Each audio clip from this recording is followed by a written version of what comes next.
Salut à tous. Il y a des personnes qui sont très fières de rester esclaves. Il y a des gens comme ça. Même si vous faites quoi, vous essayez de faire tout ce que vous pouvez, ils vont refuser de sortir de l'esclavage. Ils vont refuser et ils se plaisent à être esclaves. Ils se plaisent à rester comme ça. Souvent, il y a des gens, je regarde comme ça. Je dis, mais tu ne vois pas que vraiment tu es esclave? La personne se plaît. C'est-à-dire, tu fais tout pour que la personne sorte de l'esclavage.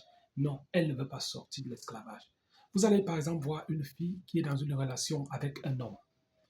Et puis, dans cette relation, elle souffre tellement. Elle souffre. Elle n'est pas épanouie. Dans cette relation, elle souffre. Et elle n'est même pas mariée avec lui. C'est juste une vie comme ça, ou petite amie, copain et tout ça. Mais dans cette relation, elle souffre tellement. Elle souffre tellement. Lorsque tu vas lui donner des conseils, par exemple, de briser d'abord cette relation et de se concentrer sur le Seigneur, elle va voir vraiment que c'est comme si toi, tu étais en train de la tuer. Pourtant, tu es en train de lui donner un très bon conseil. Et tu es en train de lui demander de quitter ce qui lui fait pleurer pour s'attacher à, n'est-ce pas, à ce qui va lui donner de la joie, qui va lui procurer la joie et le bonheur. La Bible dit, attache-toi à Dieu et tu auras la paix. Aujourd'hui, en réalité, ce n'est même pas le sujet ce n'est pas le sujet de cette vidéo. Je fais cette vidéo pour parler de toute forme d'oppression. L'oppression, pas une oppression temporelle, mais une oppression qui est continuelle. Il y a des gens, on les a attachés quelque part. Et ils font tout pour sortir, mais ils n'arrivent pas. On t'a attaché, tu sais, il y a des gens, des personnes qui savent que non, ma vie où je suis là, je suis attaché. Quelqu'un, il sait, il connaît ses performances, il sait jusqu'où il peut aller, jusqu'à ce qu'il peut faire et ce qu'il ne peut pas faire. Tu vas lui demander de faire une chose où tout le monde réussit. Il va te dire qu'il ne peut pas faire parce qu'il connaît. C'est pas, il connaît qu'il ne peut pas et s'il fait, il échoue. Il ne peut pas réussir. Alors, dans la Bible, on nous parle de la naisse et la non.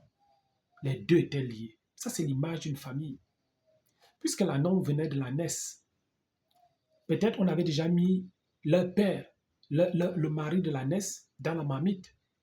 Peut-être on avait déjà mis le papa de cet homme dans, je ne sais pas, une casserole et on l'avait fait, on l'avait préparé, on l'avait mangé. Parce que là, il ne restait plus que la naisse et la non. On attendait peut-être que la naisse mette bas. Lorsqu'elle met bas, directement, elle n'a plus, c'est-à-dire le papa n'a plus rien à faire là. Le papa n'a plus rien à faire. Alors, la Bible dit les deux étaient liés. Jésus, pendant qu'il faisait son ministère, Jésus avait un plan pour cette ânesse et pour cet ânon. Il avait un plan merveilleux. Moi, je veux dire à quelqu'un qui suit cette vidéo, le Seigneur a un plan pour toi. Peut-être tu te dis qu'actuellement, Dieu ne te voit pas, mais je vais te dire, Dieu te voit. Il a un plan merveilleux pour toi. Oui, Dieu fait dans la vie des autres. C'est aussi comme ça que l'ânesse pouvait se plaindre pour dire, voilà, moi je suis venu sur cette terre, mais Dieu passe le temps à faire dans la vie des autres. Là-bas de l'autre côté, voilà l'autre qui est comme ça, ainsi de suite. Non. Mais pendant que Dieu fait dans la vie des autres, Dieu te voit. Et ton tour arrive. Et lorsque Dieu va ordonner, il dira, allez délivrer cette femme. Allez délivrer cet homme. Cet homme qui souffre. Cet homme qui a été ridiculisé. Cet homme qui veut expérimenter la joie de vivre. Cette personne qui veut connaître la paix. Il va dire, allez délivrer cette personne.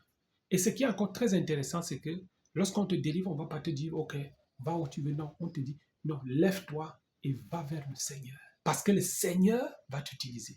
Parce que le Seigneur va faire des choses avec toi. L'ânesse bien-aimée dans le Seigneur, son salut est incontournable. Son salut est irrévocable. Les gens vont parler sur toi. Ils vont même t'attacher. Peut-être on t'a attaché au village. Peut-être c'est des gens même que tu connais qui t'ont attaché. Peut-être même c'est des gens que tu ne connais pas qui t'ont attaché. Il y a des gens qui t'ont attaché. Mais je vais te dire, le Seigneur a un plan pour toi. Le Seigneur Jésus a un plan pour toi. Et ce plan va entrer en exécution au nom puissant de Jésus-Christ. Ce plan va entrer en exécution au nom puissant de Jésus-Christ. Je vais encore le dire une dernière fois. Ce plan va entrer en exécution au nom puissant de Jésus-Christ. La corde qui te retient à côté d'un arbre sera coupée. Tous ceux qui sont condamnés à vivre à côté d'un baobab, je vous débarrasse de cela au nom de Jésus. Je déclare de la même manière que le Seigneur a envoyé ses disciples en disant, allez, si on vous demande, dites le maître en a besoin. Je viens aussi parler au problème de ta vie.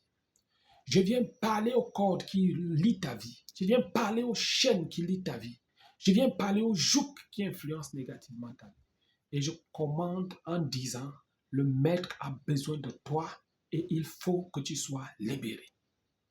Il faut que tu sois délivré parce que le maître a besoin de toi. Au nom puissant de Jésus. La parole de Dieu nous fait comprendre que les gens bien-aimés dans le Seigneur qui étaient là n'ont même pas pu résister. La Ness et la Non ont été délivrés. Les autres sont morts avant toi, mais toi, tu ne mourras pas. Il y a peut-être ton nom qui t'a précédé, on l'a mangé à la sorcellerie, on l'a lapidé, on l'a tué. Il y a peut-être que ceci qui a fait cela, et ainsi de suite. Bien-aimés dans le Seigneur, dans la Bible, il y a des gens qui sont morts et d'autres non. La parole de Dieu nous dit que Étienne est mort, on ne l'a pas ressuscité. Mais Tabitha, on ressuscite. On ressuscite Lazare. Je déclare dans le nom de Jésus, dans ta vie, même si toi, tu étais déjà considéré comme une personne morte, même si toi, tu étais déjà entré dans les oubliettes parce que tu as attaché une corde dans la forêt, dans la brousse, je déclare dans le nom puissant de Jésus, le Seigneur vient couper les chaînes. Le Seigneur vient briser les chaînes. Et je proclame aujourd'hui ta délivrance. Je proclame ta délivrance. Je proclame ta délivrance au nom de Jésus. La parole de Dieu dit dans Luc chapitre 4, l'Esprit du Seigneur est sur moi parce qu'il m'a oint pour libérer, d'abord pour annoncer la bonne nouvelle aux pauvres. Cette nouvelle que je te prêche aujourd'hui, c'est la bonne nouvelle. La bonne nouvelle consiste à te délivrer. La bonne nouvelle consiste à te redonner l'espoir. Pour te dire, même avant d'entrer au paradis, il y a aussi une gloire que le Seigneur a préparée pour toi sur cette terre. Car tu n'es pas appelé à passer le temps à mendier. Tu n'es pas appelé à passer le temps à être ridiculisé. Tu n'es pas appelé, non, jamais, jamais, jamais, jamais. Je déclare ta vie change. Je déclare maintenant ta vie change. Dans le nom puissant de Jésus-Christ. Commence à bénir le Seigneur. Commence à bénir le Seigneur. Commence à bénir le Seigneur. Bénis le Seigneur par la foi. Et maintenant, je vais encore élever une prière. Bénis le Seigneur par la foi. Bénis le Seigneur par la foi. Yahweh, je te bénis. Yahweh, je te lève. Yahweh, je te magnifie. En ce temps de la fin, Seigneur, où toi, Seigneur, tu as décidé de répandre ton esprit sur toute chair, je prie maintenant afin que tu répandes ton esprit dans la vie, Seigneur, de toutes les personnes qui regarderont cette vidéo. Seigneur, je prie afin que les personnes qui avaient un problème, qui n'avaient pas de solution, que toi, tu puisses être la solution parce que tu es la solution à tous les problèmes. Père, je te bénis pour ma soeur. Je te bénis pour mon frère. Je te bénis pour tout le monde. Que ton seul nom soit glorifié. Au nom puissant de Jésus-Christ. Amen. Gloire au Seigneur Jésus. Bénis le Seigneur après cette prière. Chante des louanges après cette prière. Chante des cantiques après cette prière. Adore Dieu après cette prière. Et bien-aimé dans le Seigneur fera beaucoup de choses dans ta vie. Que Dieu vous bénisse abondamment. Au nom puissant de Jésus. Amen. Shalom.